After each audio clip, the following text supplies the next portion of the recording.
Winter in Paris felt especially cruel that year. A heavy fog slithered through the halls of the Louvre Palace like a quiet omen.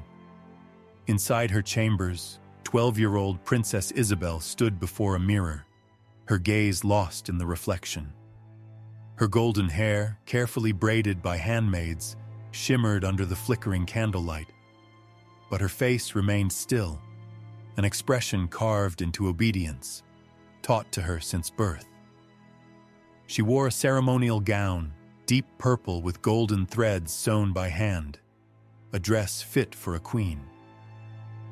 But on the small, fragile body of a child, it looked more like a heavy costume. Isabel didn't fully understand what was happening that day, but she could feel it. The silence around her was heavier than ever. The handmaids didn't sing their usual tunes. Conversations in the corridors halted when she walked past.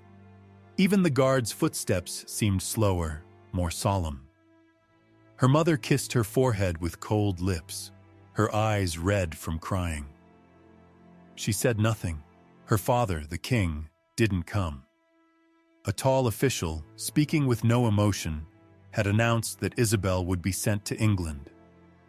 A royal marriage, he'd said, an alliance for peace. But peace for whom? In her small hand, Isabel clutched a silver locket, inside of which was a lock of her grandmother's hair, the woman who used to tell her bedtime stories. She held it so tightly that the metal left marks on her fingers. It was her only silent protest against the storm forming around her. Outside, a grand carriage was waiting. Decorated with crests and flowers, it gleamed like a symbol of glory and power. To the nobles watching, this was a diplomatic victory. But for the girl stepping into it with tearful eyes, it was the end of childhood. As the carriage rolled through the palace gates, Isabel looked one last time at the gardens where she used to run freely. She didn't cry. She had already learned that tears didn't change fate. At just 12 years old, Isabel of France was no longer a child. She was a promised wife, a pawn in a game she barely understood. Her delicate life had just been handed over to foreign hands. Before we go further, make sure to subscribe to the channel and tell us, where in the world are you watching this video from? In the early 14th century, Europe was a chessboard of endless power struggles. Marriages were weapons, and alliances often mattered more than victories on the battlefield. France, ruled by Philip IV, known as Philip the Fair, was tightening its grip on land and influence. Meanwhile, across the Channel, England under Edward I was clinging desperately to its remaining territories in France and its old claims to the French crown. The tension between the two kingdoms was a taut rope, ready to snap.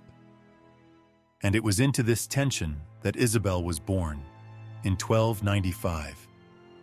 The youngest daughter of King Philip IV of France and Queen Joan of Navarre, her fate was never her own. Her birth wasn't just a family event, it was a geopolitical opportunity.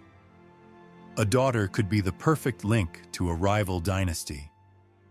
Before she could even spell her name, Isabel was promised to the English heir, the future Edward II.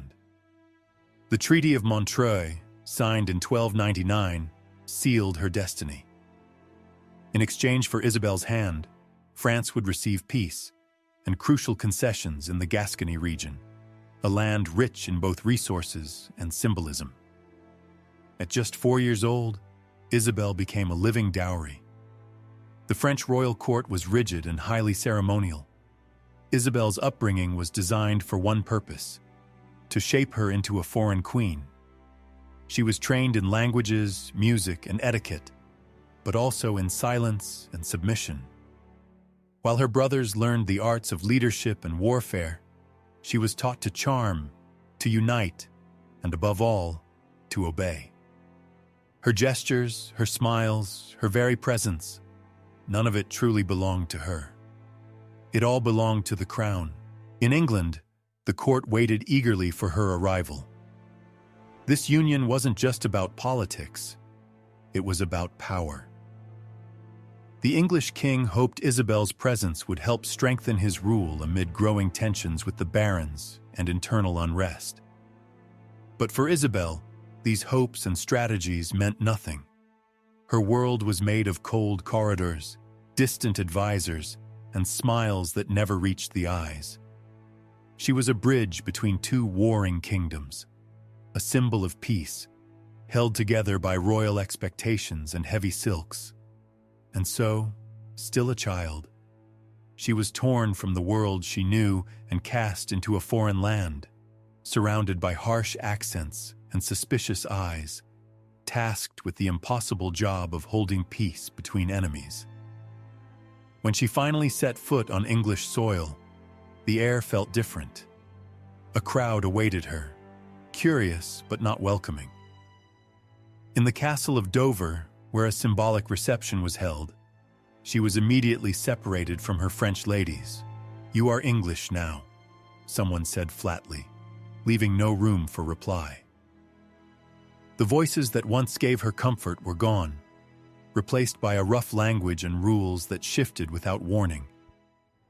Her marriage to Edward II was grand in spectacle, but completely lacking in warmth.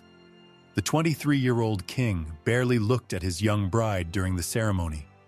His eyes and his heart were elsewhere, fixed on Piers Gaveston, his closest companion, his confidant, and by most accounts, his lover.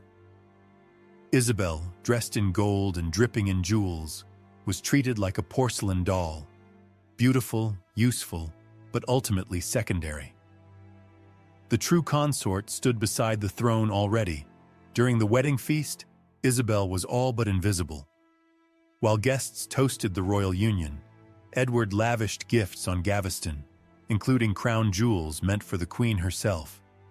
He stroked Gaveston's face in front of everyone, as if forgetting that seated just across the table was a child on the edge of womanhood. Isabel said nothing. Her face was still, but inside, something began to fracture. In the years that followed, her isolation deepened. Gaveston was exiled under pressure from the English barons, but he always returned, welcomed back by the king like a hero.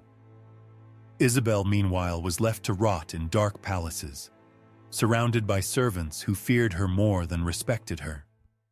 Her children were taken from her early, raised by tutors appointed by the king. Even motherhood, which could have offered her some comfort, became another form of control. In public, Isabel was ornamental, paraded behind the king and his favorites during festivals and processions.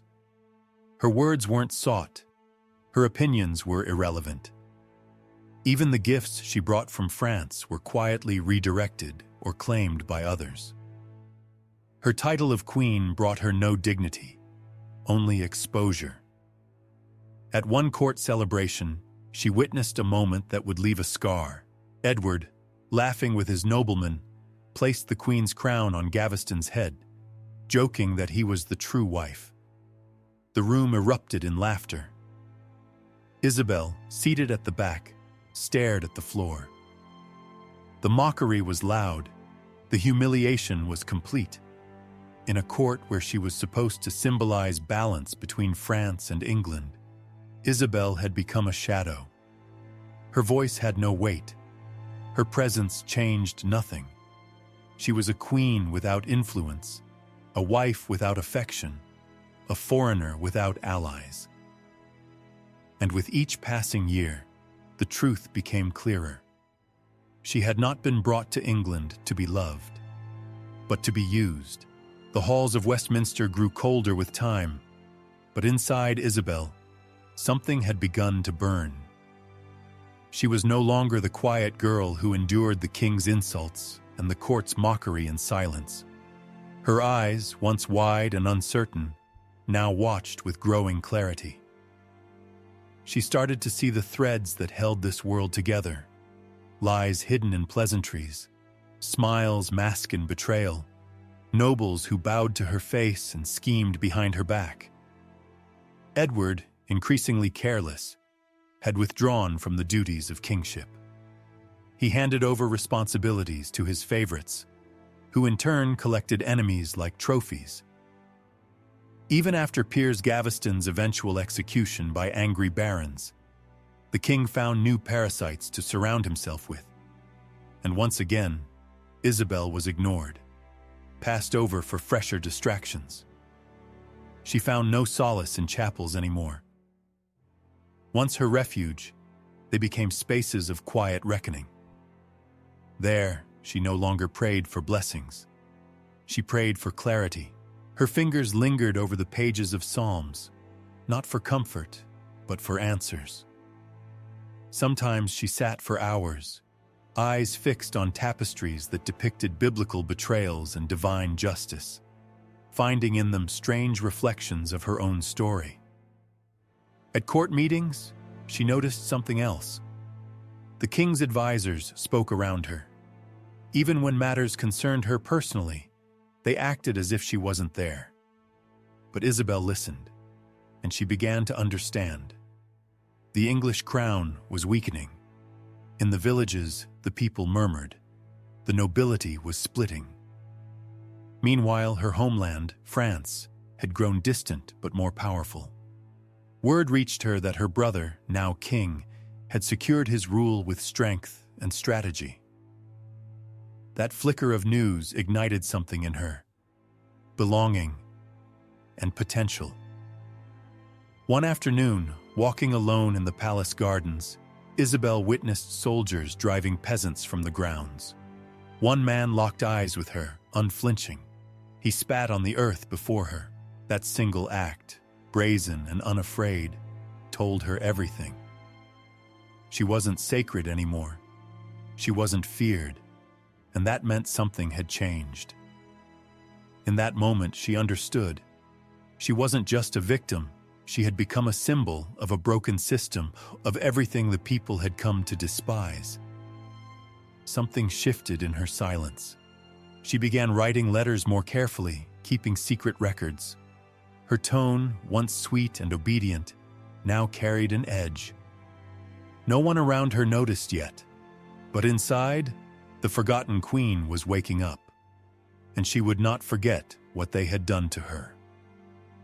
The turning point came with the arrival of Roger Mortimer. A high-born English noble and heir to a rebellious dynasty, Mortimer had been imprisoned in the Tower of London for treason against the king.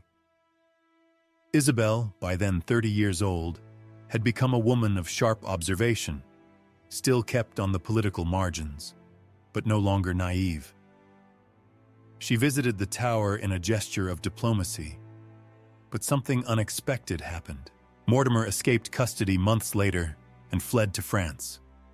And Isabel, under the guise of diplomatic negotiations, left for Paris. Officially, she was there to smooth tensions between the French and English crowns. Unofficially, she was searching for roots, for leverage, for revenge. In Paris, she met Mortimer again. He was free, bolder, and burning with the same hunger for justice. They saw each other, not just across the table, but through pain. Both had been stripped of power by the same man. Both had been betrayed. Both knew what it was like to be cast aside. Their alliance began in hushed meetings, formal words. But soon, their glances spoke louder. The partnership deepened. This was no fleeting romance. It was a shared cause, born of fury and loss. For the first time in her life, Isabel felt heard, desired, respected, understood. Back in England, Edward II was slipping deeper into ruin. He clung to a new set of favorites, the Despensers. Their greed and cruelty were legendary. Even the most loyal lords trembled under their rule. The kingdom itself stood at the edge of collapse. Isabel watched from afar and waited. Mortimer made the first move. "Let's return," he said, "but not as subjects, as liberators." She hesitated, for only a moment. From her exile, Isabel began stitching together an army, not just of soldiers, but of allies. She promised land to discontented nobles, secured funding from the Flemish, and convinced her brother, the King of France, to stay neutral.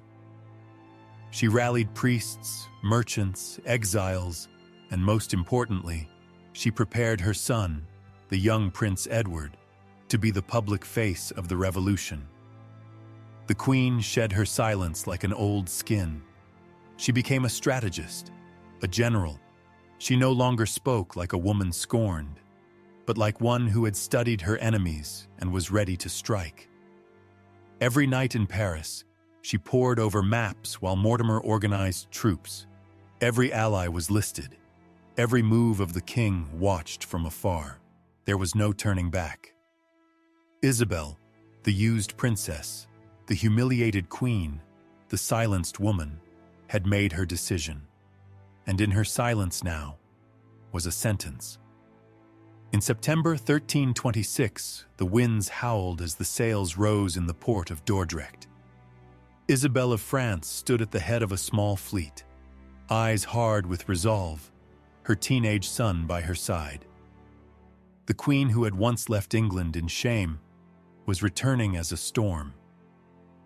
By her side, Roger Mortimer commanded the invasion forces, an unlikely army of exiled nobles, Flemish soldiers, and English defectors who would rather die fighting than keep kneeling to a broken crown. England, exhausted by Edward II and the hated Despensers, was ready to erupt. It needed only a spark. That spark came from the sea. When Isabel's fleet landed at Orwell, the reaction was swift and staggering.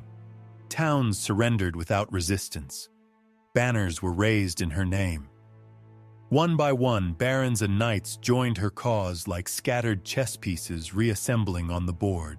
Prince Edward's presence gave the movement legitimacy. But everyone knew Isabel was leading. The terrified king fled west with the Despensers, begging for support that never arrived. His own soldiers refused to fight for him. In Bristol, the gates closed against him. Isabel laid siege to the city. After days of pressure, she captured Hugh Despenser the Younger. His execution was brutal, public, symbolic, unforgettable. He was dragged, hanged, and quartered before a roaring crowd. Next, Edward II was captured. No sword was drawn in his defense. He was brought under guard to Kenilworth Castle, where he was forced to abdicate in favor of his son. He signed the papers with trembling hands as Isabel stood nearby, calm and unsmiling. Her victory was not joyous. It was just necessary. London accepted the new regime without bloodshed. The Queen returned to the capital, not in carriages lined with roses, but with the gaze of someone who had clawed her way back from exile. The church bells rang, not for a wedding, not for a coronation, but for a quiet revolution that had turned history on its head. The woman once offered to England as a token of peace had seized the throne as a warrior in silence. In those days, no power seemed strong enough to stop her. In the beginning, Isabel ruled with care. She appointed moderate advisors, safeguarded her son's position as the new King Edward III, and promised to restore fairness to the land. Her entrance had been a triumph. Her power was earned, not inherited, not granted, but seized.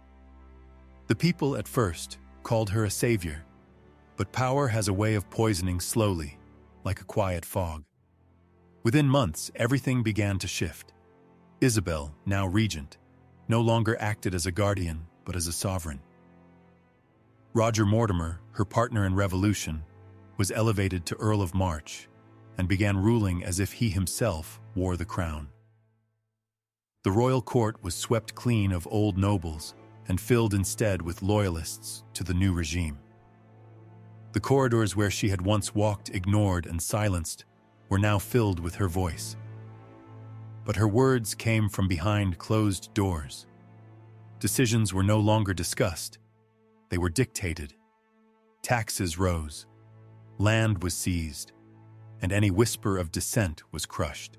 The same fear Isabel had lived under during Edward II's reign now returned. Only this time, it bore her name. People began to murmur again, but this time with bitterness.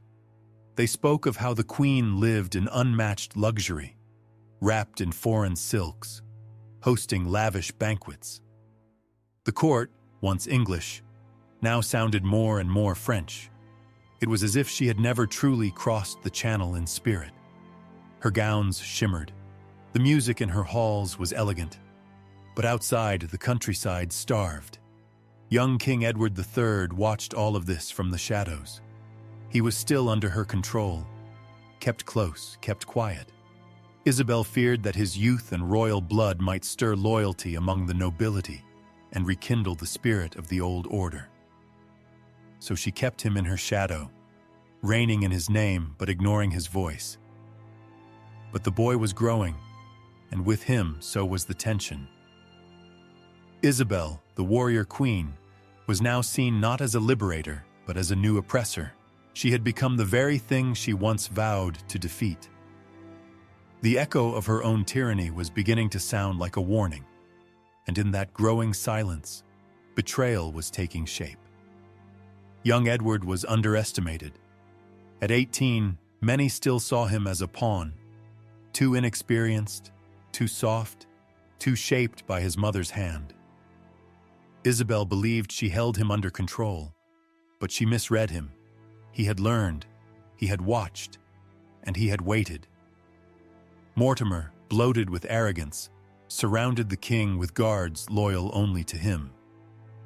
But Edward began making quiet alliances, with nobles who had been pushed aside, with men who remembered his father's fall and resented Mortimer's rise. Then, in 1330, at Nottingham Castle, the boy king struck. On a stormy night, Edward's loyal men slipped through secret tunnels into the fortress. They burst into Mortimer's chambers. The arrest was swift. No fight, no bloodshed. Isabel was dining nearby when she heard the shouts. She ran, but it was too late. By dawn, Mortimer was in chains. The Queen tried to intervene, to reason, to speak to her son, but Edward met her with ice. "England has a king," he said, "not a shadow to speak in his place." Mortimer was tried for treason. There was no mercy. He was hanged at Tyburn, his body displayed for all to see. A warning. The regency was over. Isabel was spared execution, but she was not forgiven. She was escorted to Rising Castle in Norfolk. Not a prison, not officially, but she was guarded, watched, stripped of influence, kept far from the affairs of court. She had been queen, regent, and ruler. Now she was simply the king's mother. Her new world was silent, a mirror of what she once inflicted on her own husband. The people who once hailed her as the she-wolf of France with awe now spoke the name with scorn. She had risen too far, too fast, and fallen under the weight of her own ambition. Her son ruled now, firm and capable. She had raised a king, and he had written his own story, with her as the final chapter of the last one. Rising Castle was quiet and damp, surrounded by mist that never seemed to lift. There, Isabel spent the next 28 years, not as a prisoner by chains, but by history. Her son allowed her material comfort, servants, noble clothing, beautiful gardens, but she held no sway. That was the true punishment. She wandered through the rose bushes she didn't plant, touching petals like they were pages of a book she once wrote. She no longer wrote letters. Her books, once marked with political notes, sat unopened. The windows were draped. She feared what they might reflect. On some days, she refused food. On others, she muttered prayers for hours. She often spoke in French, calling out to people who would never return. Sometimes she whispered the name Mortimer, sometimes Edward, not the son, but the husband she had dethroned. And sometimes she said the name Gaveston. It was as though all the ghosts who shaped her downfall lived in her voice. But one name she murmured more than any other was Joan, her youngest daughter, who died young. "Forgive me," she would say, weeping softly. She always carried a silver locket, kept close to her heart. Inside was a lock of blonde hair. Some said it was Joan's. Others believed it was her own, from when she was still a child in the Louvre. She touched it like a holy relic, an anchor to who she used to be. At night, the servants whispered that she walked the halls in silence, wearing a crown, dragging the hem of a blue gown, like she was rehearsing a coronation that never came. This was the woman who had toppled a king, who had marched with an army, who had made all of Europe tremble. Now she could barely stand. But her mind was a maze of memories, and in every corner there was an echo of the girl torn from childhood, the woman who seized power, and the mother who had been undone by her own creation. Isabel died in 1358, quietly. She asked to be buried with her silver locket resting on her chest and to wear the habit of the Order of Saint Clare. No crown, no title. The story of Isabel of France is a tapestry stitched with pain, ambition, and silence. Medieval writers gave her brutal names: she-wolf, traitor, seductress. They described her as a woman ruled by lust and hunger for power. But few ever asked, what did it mean to be born a princess in a world where a woman's body was a tool of the state? Isabel was sent to England as a living treaty, a bridge between enemies. From childhood, she learned to stay quiet, to represent, to endure. She survived public shame, royal neglect, and political betrayal. And when she finally acted, it wasn't as a soft-hearted queen, but as a woman hardened by the brutality of the court. Her revolution wasn't born from power, it came from pain. Today, her story is being reread with new eyes. Feminist historians see in her one of the first women in Europe to successfully orchestrate a large-scale political change. Her alliance with Mortimer? Not just scandal, strategy. Her regency? Not just excess, an experiment in female rule. Was Isabel a victim of her time, or the author of her fate? Perhaps both. Her fall reveals the tragic loop of all revolutions, the oppressed who rise and then mirror the power that once crushed them. Even now, her name carries judgment, but also fascination. Who was Isabel of France? A pawn? A queen? A lover? A ghost? Or all at once? Just like so many women whom history tried to sum up in a single word. If this story moved you, take a breath and think of the girl stolen from her childhood, the woman forged in sorrow, the queen who dared to challenge a king and was silenced by her own legacy. Isabel of France was not just a name in a book. She was a real person, stitched together by choices, consequences, and heartbreak. How many voices like hers have been erased from history? How many girls today are still treated as bargaining pieces? This isn't just an old tale, it's a mirror. If you believe these stories deserve to be told with depth, empathy, and truth, help keep that memory alive. Leave a comment below sharing which moment moved you the most. And if you haven't yet, subscribe to this channel for more forgotten voices from behind the crowns and palaces. Until the next journey, never forget, every queen was once a girl, and every silence hides a story.